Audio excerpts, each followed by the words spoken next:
Passenger rail agency Prasa's Metrorail has suspended its services throughout the province of KwaZulu-Natal following attacks on staff and train carriages. Commuters say their budget has been affected as trains are much more affordable than taxis. Many say they can't afford to take taxis, so they will walk to their place of employment. Well, for more on this story and the suspension of the train services, we cross to our reporter Mlungisi Khumalo. Mlungisi, what's the latest? Well, it's been an interesting morning and afternoon. I can actually confirm to that. In fact, we've been crisscrossing train stations throughout the province of KwaZulu-Natal, but more particularly around Durban, where we interacted and engaged with some of the commuters. Now, one of their main concerns was that taxis are very expensive and trains are actually 10 times cheaper than taxis. But of course, one can almost make out that the big winners today are actually the taxi drivers as well as the taxi industry. But unfortunately, the biggest loser has been Metrorail and Prasa, as well as commuters as well.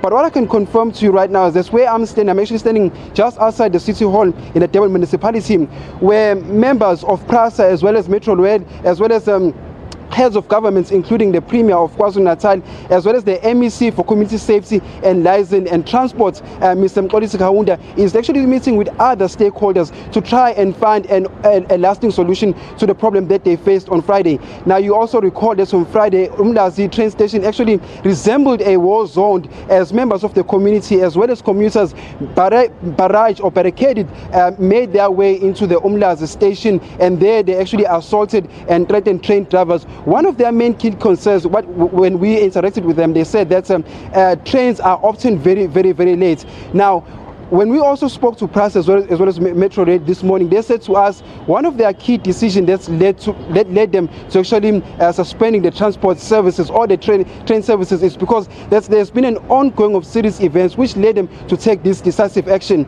Now, you'll also recall that KwaZulu-Natal is no stranger to the disruptions of train as well as trains being torched. And also Metrorail and Prasa think that their action would actually be a lesson and a warning to those who think that they can just go around and banning trains. But when we also interacted with the MEC for Community and Safety, Mr. Mlungisi Khumalo, he says that some of their key discussions will actually are going to center around the whole issue of security, because we also understand that some of those people were actually caught on CCTV cameras on Friday. But we also understand that these talks could also be concluded by late afternoon, and on that we'll also have to then engage with the relevant stakeholders. Mlungisi, one last thing. Do you think in the short term they'll just have to up security for people to feel safe in the carriages?